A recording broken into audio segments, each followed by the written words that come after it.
So, let's assume you're here today because you want the shortcut. Like you're a curious person, you want to be well informed, but you really, really do not want to be overwhelmed by the sheer volume of information out there. Right, there is just way too much noise. Exactly. You want the fast track to understanding how to actually change your life. Yeah. Well, to give you that shortcut in today's deep dive, I need to take you to a moment that was anything but fast or easy. Yeah, it's quite a heavy starting point. It really is. I want you to picture a high school sophomore. It's the final day of the school year. He's standing on a baseball field, and, well, in a fraction of a second, a baseball bat slips from a classmate's hands, flies through the air, and strikes him directly between the eyes. The physical trauma of that impact, I mean, it really cannot be overstated. We're talking about blunt force that instantaneously crushed his nose into this, like, distorted U shape. Yeah, his eye sockets are completely shattered. The sudden deceleration causes the soft tissue of his brain to violently slam into the inside of his skull. Right. The swelling is so severe that within just a few hours, he's struggling to swallow, he's struggling to breathe. He starts having multiple seizures. Exactly. And they eventually have to place him in a medically induced coma on a ventilator. It is this horrific, violently abrupt scene, like a moment that brings a young life to a complete and devastating halt. The kind of trauma where simply returning to, a normal baseline seems basically impossible. Right, you'd think so. But that student was James Clear. And he didn't just return to a normal baseline. He went on to become an academic All-American athlete at Denison University and eventually this massively successful entrepreneur and author. Which is just incredible. It is. And the wild thing is, he didn't rebuild his life through a single massive breakthrough. He did it by exploiting this biological mechanism in human psychology. The fact that our brains are incredibly susceptible to tiny, almost invisible changes. And that is exactly what our mission is for this deep dive today. We are looking at the neurological and psychological mechanics of how tiny 1% changes can completely rewire who you are and what you achieve. Because the persistent myth of the big breakthrough is actually like one of the most damaging ideas in personal development. Oh, absolutely. We naturally gravitate toward the dramatic, those sweeping transformations we see in movies. But biology simply does not work that way. Okay, let's unpack this. Let's unpack this because this isn't just about collecting cute little productivity hacks to get to inbox zero. Right, those never work anyway. Yeah, you and I both know those don't last. This is about fundamentally understanding your own brain. And to really grasp this, we need to zoom out from James Clear's highly personal story to see how this exact same biological philosophy works on a massive professional scale. It's a great pivot. The source material highlights the British cycling miracle, and it is just a perfect case study for this. Yeah, Dave Brailsford taking over as the performance director for British Cycling in 2003 is, it's arguably one of the most remarkable turnarounds in modern sports history. Oh, for sure. And to give you, the listeners, some context on just how bad things were, professional cyclists in Great Britain had endured like 110 years of absolute mediocrity. They had literally never won a Tour de France. Never. They were such a laughingstock that one of the top bike manufacturers in Europe literally refused to sell bikes to the team. Wait, they wouldn't even sell to them? No. The manufacturer was afraid it would hurt their commercial sales if the general public saw the British team riding their gear. That is the basement level bar we were talking about here. That is brutal. It really is. So Brailsford comes in with this strategy he calls the aggregation of marginal gains. Which is the philosophy of searching for a tiny margin of improvement in absolutely everything you do.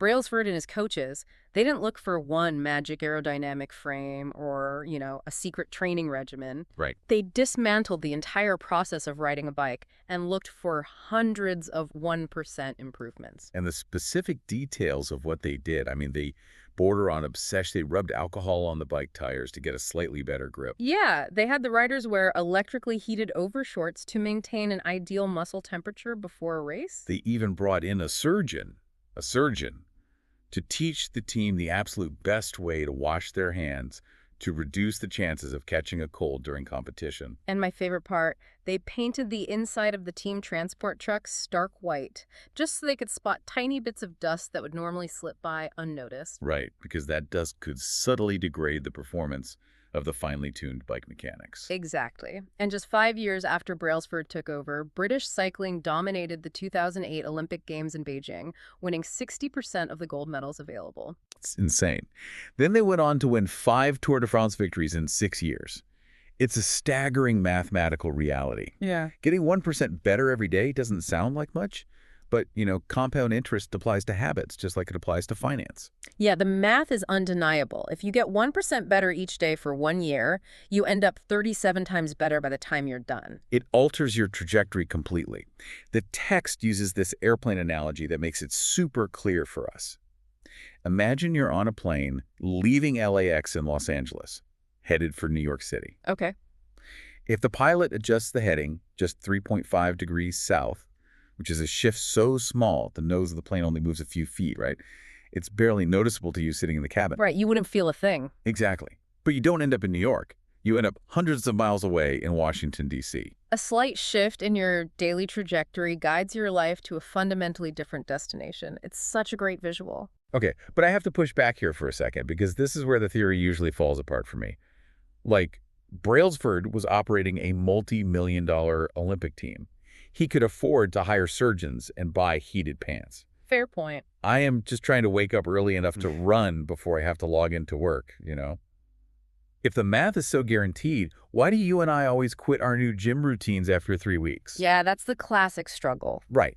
How does this 1% math survive when we have zero external support? Well, that is the exact trap most people fall into, and it happens because of a psychological phenomenon called the plateau of latent potential. The plateau of latent potential. Yes.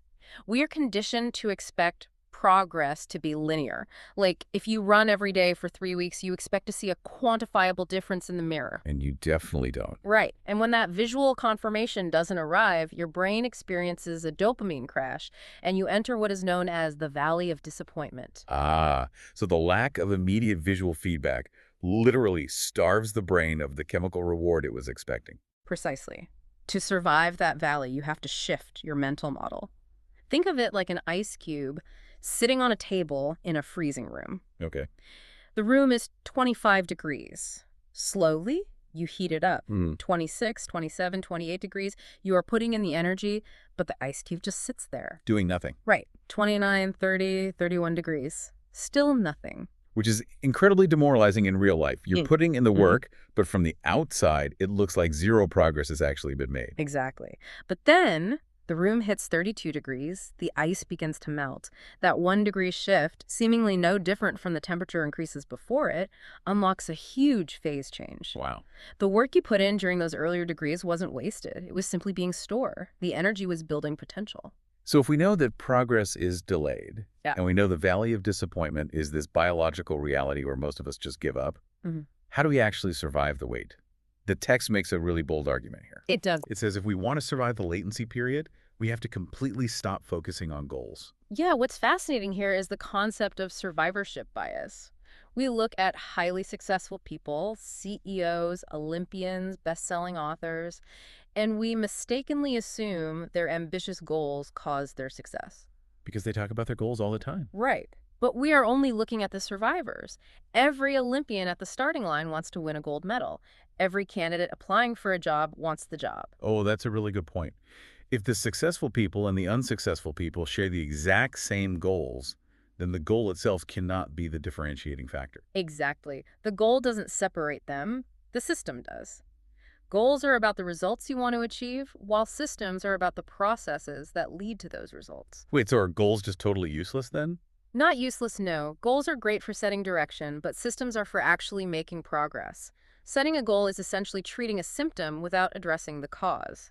Right, like if my room is messy and I set a goal to clean it, I can summon the willpower to spend an afternoon scrubbing. Boom, I have a clean room. For a day. Yeah, exactly. But if I maintain the exact same sloppy systems that led to the mess in the first place, I'll have a messy room again next week.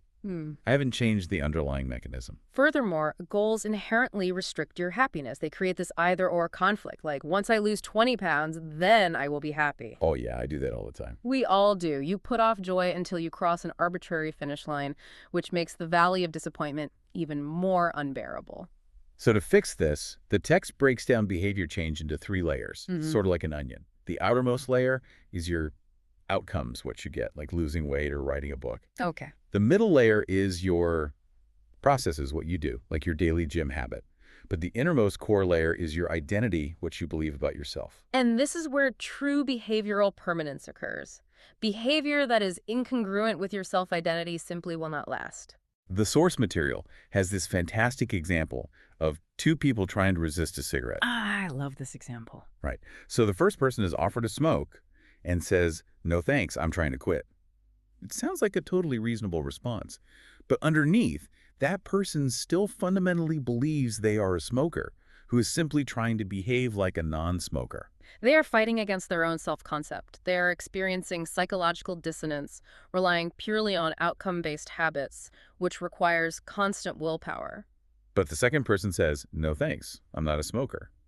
It is a microscopic shift in vocabulary, but it signals a massive shift in identity. Absolutely. Smoking is part of their past, not their present. It requires zero willpower because they are simply acting in accordance with who they already believe they are. And that identity becomes the engine that drives the behavior. I found the story about Brian Clark really illuminating on this point. He was a lifelong nail biter. He had chewed his fingernails down to the quick for years as this anxious habit. Right, and he tried everything. Yeah, he tried to stop using sheer willpower countless times and always failed. Then he asked his wife to schedule him for a professional manicure. Which is funny, but he was attempting to introduce a financial disincentive, like, if I pay for this, I won't ruin it. He thought if he paid good money for them, he wouldn't bite them. But what actually happened was the manicurist cleaned up his cuticles and told him he had really healthy, attractive nails hiding under all that damage. Oh, wow. Yeah. For the first time in his life, he looked down and saw nice fingernails. He felt a sudden surge of pride. He saw himself as someone with healthy hands, and he never bit them again. That's amazing. Once your pride gets involved, you will fight tooth and nail to maintain a habit. And this gets to the root of how identity is actually formed. Right. The word identity literally comes from Latin words meaning repeated beingness. Every time you perform a habit, you are casting a vote for the type of person you want to become. So identity isn't something you're born with. It's a ballot box. You don't need a unanimous vote to change your self-concept. You just need a majority. Exactly. Each time you write a page, you are casting a vote that you are a writer. Each time you practice the violin, you are voting that you are a musician. But if identity is just a series of votes, we really need to understand how the brain actually tallies them. You know, it's not like there's a conscious spreadsheet up there. No, it's a biological process of trial and error that we actually first began to decode way back in 1898. Right, the famous experiment by psychologist Edward Thorndike. He took cats and placed them inside these custom-built puzzle boxes. Which sounds a little strange now. Yeah, very 19th century. So the cats wanted out immediately to get to a bowl of food placed just outside. They would stumble around wildly, clawing at the corners, biting the bars. Sort of pure panic. Exactly. Yeah. But there was a hidden lever inside the box. If they pressed it, the door would open. At first, they just hit the lever entirely by accident while thrashing around. But Thorndike diligently tracked their escape times over 20 to 30 trials. And the times just dropped off a cliff. Yeah. In the first few trials, it took the cats an average of 1.5 minutes to escape. By the last few trials, they were escaping in an average of 6.3 seconds. That's a huge drop. They completely stopped thrashing and went straight for the lever. If we connect this to the bigger picture, we can see exactly what the human brain is doing when you face a new environment. Your brain consumes about 20% of your body's energy, right? Right. From an evolutionary standpoint, the conscious mind is a very expensive bottleneck. It can only process a limited amount of information at once. So it wants to save energy whenever possible. Exactly. When you face a new situation, your brain is highly active, analyzing every detail, burning glucose. But once you stumble on a solution like Thorndike's cats hitting the lever, your brain catalogs that action to save energy for future use. So a habit is essentially just an energy-saving algorithm. The brain takes a reliable solution to a recurring problem and automates it. It shifts the workload away from the conscious prefrontal cortex down into the more primitive automated basal ganglia. Exactly. It frees up your cognitive load. Which totally dismantles a fear I hear a lot from listeners. People feel like, if I automate my life with all these routines, doesn't that make me robotic? Doesn't all this routine kill spontaneity? It's a widespread fear, but it's a false dichotomy based on a total misunderstanding of our cognitive resources. Habits don't restrict freedom, they create it. How so? Well, if your finances, your health, and your basic daily chores are not on autopilot, you are constantly spending your conscious, glucose-heavy energy making mundane decisions. You literally have no free mental RAM left for true creativity or spontaneity. Ah, so automation gives you your brain back. Precisely. So how do we actually program this algorithm then? The brain runs an endless neurological feedback loop in 4 stages: cue, craving, response, and reward. The cue and craving make up the problem phase. The cue triggers your brain to anticipate a reward, which causes a spike in dopamine. And that craving is the motivational force, right? Yes. Then the response and reward make up the solution phase, where you actually take action to satisfy the craving. Now that you, the listener, understand this four-step loop, we can talk about how to manipulate it using what the text calls the 4 laws of behavior change. Right. Today's deep dive focuses entirely on the first law. Make the cue obvious. Because if a behavior is insufficient in any of the 4 stages, it just won't become a habit. But if you eliminate the cue entirely, the loop never even starts. Here's where it gets really interesting. Because cues can become completely invisible to us as our neural pathways thicken. Think back to that story in the text about the paramedic at a family gathering. Oh, that's a wild story. It is. She looks across the room at her father-in-law, who feels totally fine, and she immediately says, "You need to go to the hospital right now." And a few hours later, he's undergoing life-saving surgery for a major blocked artery. She predicted a massive heart attack just by looking at his face. Yeah, because when major arteries are obstructed, the body pulls blood away from the surface of the skin to protect critical internal organs.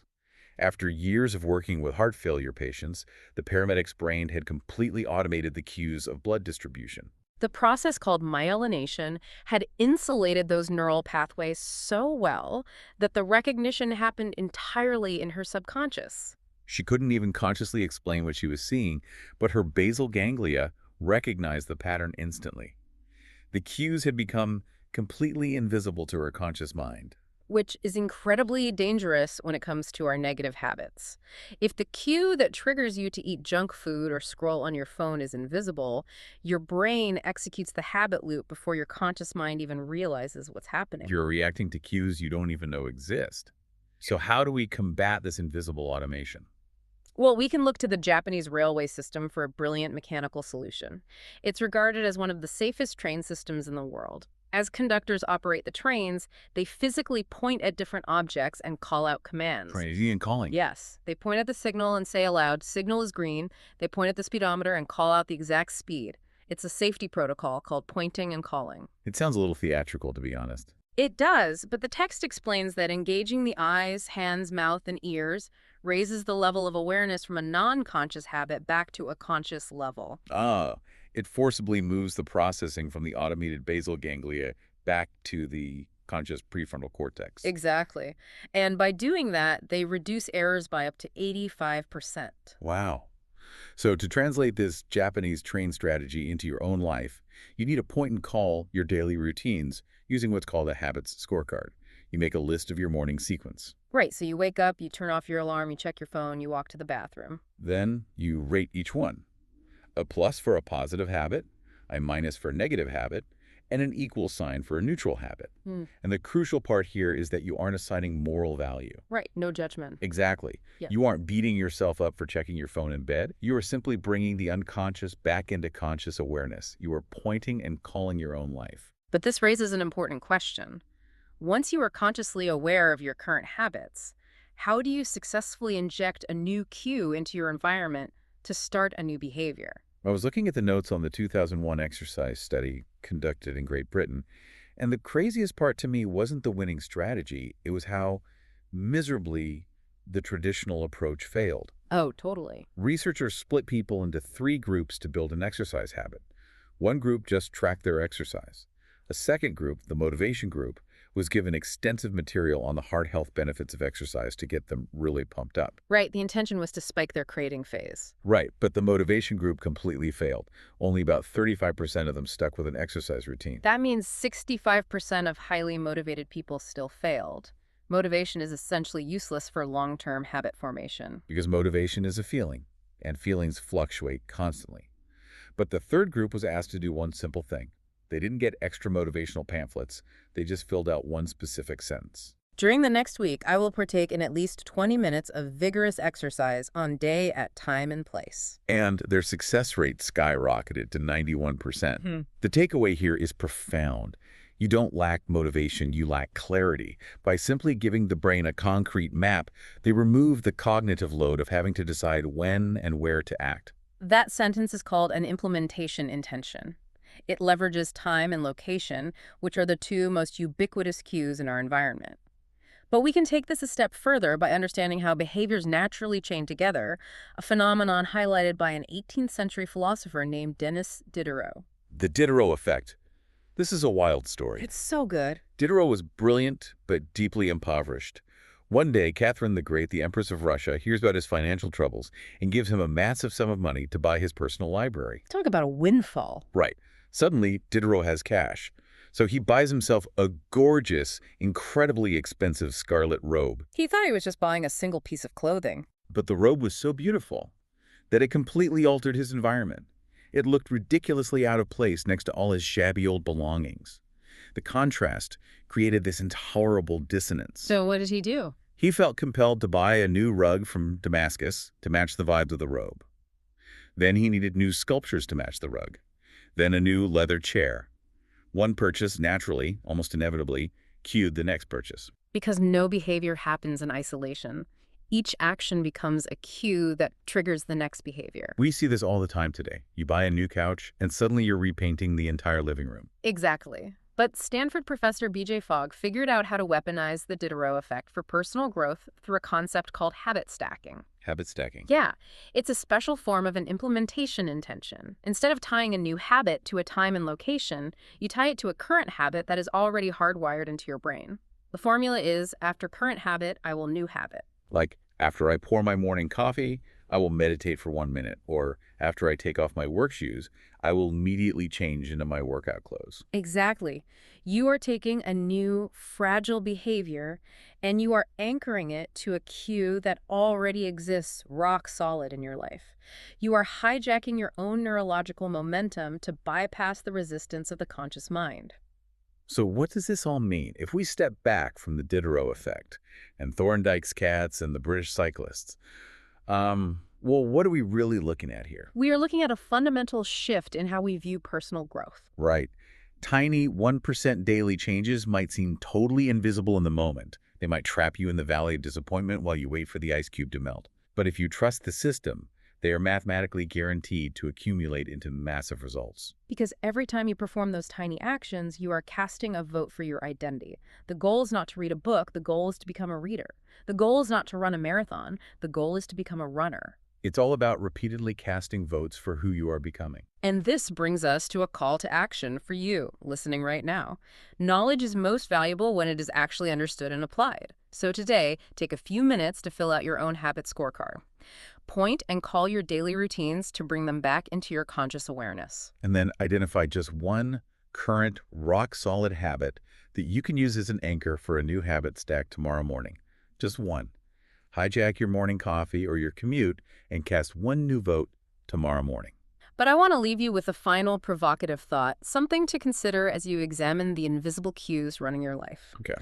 We know that every habit casts a vote for your identity, and we know those habits are triggered by the specific cues in your environment. But consider this.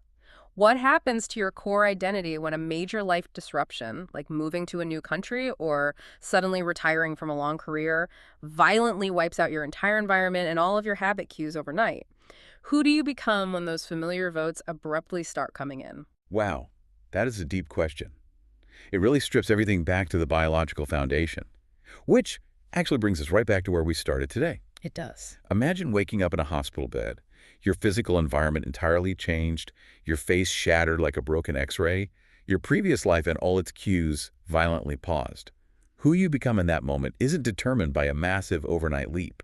It's determined by the tiny atomic decisions you make next.